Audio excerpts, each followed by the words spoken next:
ಈ ಮಂಗಳೂರಿನವ್ರಿಗೆ ಆ್ಯಕ್ಚುಲಿ ಮೀನಿನ ಊಟದ ರುಚಿ ಯಾವಾಗ ಸಿಗೋದು ಗೊತ್ತಿದೆಯಾ? ಊರು ಬಿಟ್ಟು ಬಂದಿರ್ತವೆ ಅಲ್ವಾ, ಆವಾಗಲೇ ಬಿಸಿ ಬಿಸಿ ಅನ್ನ, ಹುಳಿ ಉಪ್ಪು ಖಾರ ಸೇರೋ ಒಂದು ಮೀನು ಸಾರು, ಪಕ್ಕಕ್ಕೆ ಒಂದು ಫಿಶ್ ಫ್ರೈ ತಿಂದರೆ ಸ್ವರ್ಗ. ಸುಮಾರು ದಿನದ ನಂತರ ಒಂದು ಮೀನು ಸಾರು ಮಾಡುವ ಅಂತ ಹೊರಟಿದ್ದೆ. ಹೇಗೂ ಊರಿಂದ ಬೇರೆ ಬಂದಿದ್ದನ್ನ ಮಮ್ಮಿ ಮೀನು ಕೊಟ್ಟು ಕಳಿಸಿದ್ರು.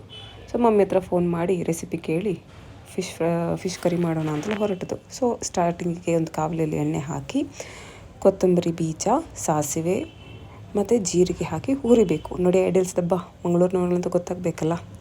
ಅದರಿಂದ ಸ್ವಲ್ಪ ಫೆನುಗ್ರಿಕ್ ಸೀಡ್ಸ್ ಅಂದರೆ ಮೆಂತ್ಯ ಕಾಳು ಮತ್ತು ಸ್ವಲ್ಪ ಕರಿಮೆಣಸು ಹಾಕಿ ಹುರಿಬೇಕು ಲೋ ಫ್ಲೇಮಲ್ಲಿ. ಇದು ಗಿಡ್ಡ ಮೆಣಸು, ಸ್ವಲ್ಪ ಉದ್ದ ಮೆಣಸು ಮತ್ತು ಬೆಳ್ಳುಳ್ಳಿ, ಇದು ಶುಂಠಿ ಚಿಕ್ಕ ತುಂಡು ಮತ್ತು ಹಾಫ್ ಆನಿಯನ್.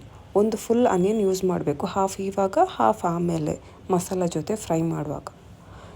ಅದೆಲ್ಲ ಫ್ರೈ ಮಾಡಿ ಆದಮೇಲೆ ಮಿಕ್ಸಿ ಜಾರ್ಗೆ ಹಾಕಿ ಮತ್ತು ಹಾಫ್ ಟೊಮ್ಯಾಟೊ, ಇದು ಕೂಡ ಆನಿಯನ್ ಹೇಗೆ ಫಾಲೋ ಮಾಡಿದ್ವಿ, ಹಾಫ್ ಇವಾಗ ಹಾಫ್ ಆಮೇಲೆ ಹಾಗೆ ಸ್ವಲ್ಪ ಹುರಿದು ಮಿಕ್ಸಿ ಜಾರ್ಗೆ ಹಾಕಬೇಕು. ತೆಂಗಿನಕಾಯಿ ಇದು ಊರಿದು, ಇಲ್ಲಿ ದುಡ್ಡು ಕೊಟ್ಟು ತೆಂಗಿನಕಾಯಿ ತೊಗೊಳ್ಳಿಕ್ಕೆ ಒಂಥರ ಬೇಜಾರು. ಊರಲ್ಲಿ ಅಷ್ಟು ತೆಂಗಿನಕಾಯಿ ಇರ್ತದೆ, ಹಾಗೆ ಊರಿಂದಲೇ ತಂದದ್ದು. ಸ್ವಲ್ಪ ಹುಳಿ ಲೆಮನ್ ಸೈಜ್ ಎಲ್ಲ ಲೋ ಫ್ಲೇಮಲ್ಲಿ ಹುರಿದು ಮಿಕ್ಸಿ ಜಾರ್ಗೆ ಹಾಕಿ ಒಳ್ಳೆ ಫೈನ್ ಪೇಸ್ಟ್ ಮಾಡಬೇಕು. ನೀರು ಸ್ವಲ್ಪ ಹಾಕಬೇಕು, ಉಳ್ದ ನೀರು ಬಿಸಾಡಲಿಕ್ಕಿಲ್ಲ. ಬ್ಯಾಂಗ್ಳೂರಲ್ಲಿ ಎಲ್ಲ ದುಡ್ಡು ಕೊಟ್ಟು ತರೋದು, ಎಲ್ಲ ಬಿಸ್ನೆಸ್ಸೇ ಅಲ್ವಾ. ಅದೆಲ್ಲ ರುಬ್ಬಿ ಆದಮೇಲೆ ಒಂದು ಬನೆಯಲ್ಲಿ ಇಟ್ಟು ಸ್ವಲ್ಪ ಒಂದು 2 ಟೇಬಲ್ ಸ್ಪೂನ್ ಆಯಿಲ್ ಹಾಕಿ ಜಜ್ಜಿರುವ ಬೆಳ್ಳುಳ್ಳಿ, ಆಮೇಲೆ 2 ಗ್ರೀನ್ ಚಿಲ್ಲಿ ಸ್ಲಿಟ್ ಮಾಡಿ ಹಾಕಿದ್ದೇನೆ ಸ್ಪೈಸಿನೆಸ್ಗೋಸ್ಕರ.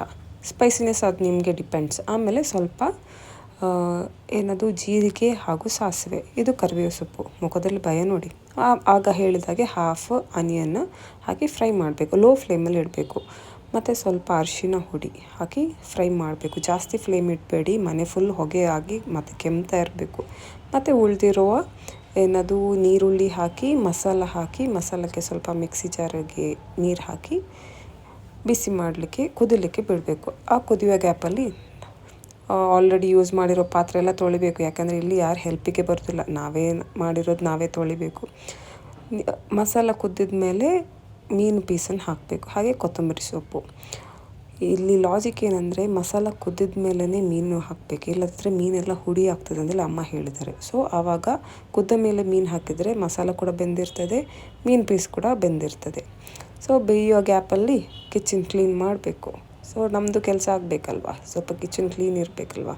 ಆ ಗ್ಯಾಪಲ್ಲಿ ಗ್ರೇಪ್ಸ್ ಕೂಡ ತಿಂದದ್ದು, ಅದು ಹುಳಿ ಯಾಕೆ ತಂದದಂತಾಗಿದೆ. ನೋಡಿ, ಮೀನು ಸಾರು ರೆಡಿ.